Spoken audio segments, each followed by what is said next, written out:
Good morning, everyone. It is Thursday, December 10th, the 24th of Kislev. So, you know what that means. That means that tonight is Chanukah. And what I wanted to do this morning is to just maybe give a little refresher. Let's go over about the proper procedure for lighting the Hanukkah menorah, because after all, it's been almost a year since we've done so, why not brush up? So I have two menorahs set up here. This is the menorah that I use. It's an oil menorah. It was a beautiful gift from my wife for one of our anniversaries. And the center one, this is one that's higher. It's called the shamash, the shamas, whatever you want to call it. But that's not one that's the mitzvah. This is the one that's the mitzvah. Now, when we light up on the first night, we always start on the right side. In Judaism, we like to do things going from the right. So here we start lining them up in the right, and then what we'll do is we'll make three brachas tonight. We make three blessings. Asher kitshon mitzvotav v'tzivanu lahadlik ner shel Chanukah, she'asa nisim la'avoseinu b'yamahim b'zman hazeh, and she'achiyanu. She'achiyanu is only tonight, the first night that we light the candles. And we will make the bracha, light the candle immediately, and then you could start singing Hanerot Halalu, Ma'os Tzur, or whatever other songs that you sing. This is an oil menorah, and again, starting from the right. On subsequent nights, we line up the candles, again, starting from the right, and then we move over one.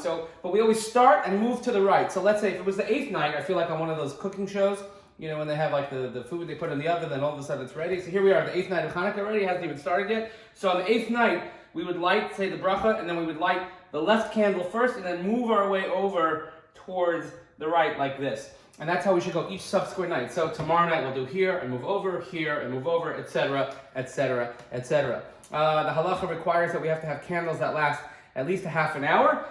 These regular boxes of 44 that you would get in any store certainly would last that amount. The only difference is that for tomorrow, for Shabbos, since we're lighting earlier than we normally would because we can't light the candle on Shabbos, the candles have to last longer. They have to last into the nighttime. This is why the oil candles come in really, really handy. So that's the procedure. It's a wonderful time. We should light after nightfall. Ideally, all members of the household should light together. And in that vein, I'd also like to invite everybody on Sunday night, given this pandemic situation that we're in and we can't really be together, even though we will light the menorah every single night in shul, it's a good opportunity to come, bring your children, and to see. And anyone who does have the opportunity to light the menorah in shul is featured on our Instagram account. And we, on Sunday night as well, at 6 p.m. from right here, we'll be broadcasting our candle lighting on Zoom together with the entire congregation. So have your menorahs ready, have your families ready, and all of us together, virtually, we can light, we can sing together, we could share some words of Torah and some words of inspiration.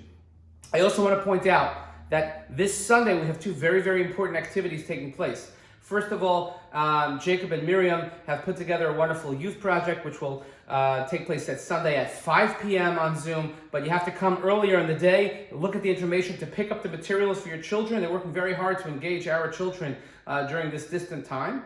And at the same time, when you come pick up, or even if you're not picking up those materials, we're supporting an organization called Roots and Wings. Samantha and Renee have really done a tremendous amount of work, and these are basic items that are needed to help people who are aging out of the foster care system.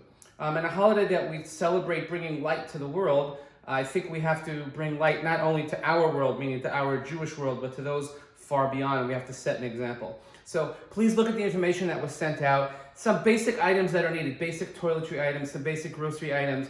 These things really go a long way. So bring them to the shul on Sunday. Again, look at that information. They'll be going out again in the newsletter. And please make sure that you help out those who are experiencing a tremendous amount of darkness. So one thought that I was thinking of maybe we could share for this Hanukkah, and that is, what should I be thinking about when I light the candles? What should I have in mind when I gather with my family and we stand at the windowsill and the whole world can see, and if we're lucky, we'll see the UPS truck coming up, maybe, I don't know. But what do we think about when we light our Hanukkah menorahs? And I had a special thought for this year, because it's been a very, very difficult year, and I'm sure that there is nobody who is going to be sad to see 2020 go. We'll be more than happy to bring in a new year and just be done with 2020, because it's been a pretty difficult year. Challenging, whatever word you want to use. And it'll be very easy to find something negative about this past year. It's a lot more difficult, it's a lot more challenging to find something positive about this year. So maybe I had a thought, and I want to do this with our family, is that every night of Hanukkah, after you light the candles and you sing the songs and you reflect and you look and you think about bringing light into the world, think about and say it out loud. Say something good that happened this year. Say something good that came out of this situation. Think about the times when your family had dinner together every night, something like that. Think about how Shabbos has been with your family. Think about how your davening maybe has changed and been more meaningful because you're by yourself. Whatever it might be, but think about it, say it out loud, recognize it, and part of Hanukkah is giving Hallel v'hoda'ah, giving thanksgiving, giving appreciation, Hakaras Hatov. So on this Hanukkah, and I hope to celebrate with all of you, see you all in shul, as many of you that can come, Shabbos Hanukkah this week, as we bring light into the world. And let's flood all that darkness that is sort of all around us. And let's flood it with light. And let's make sure that we all have a wonderful Chag. So again, I look forward to everybody's participation on Sunday and all the activities on our Zoom. I hope you all have a meaningful and a very, very happy Hanukkah. Chag Urim Sameach. And let us all celebrate the light that is in our lives, because I know there is plenty. Have a wonderful day.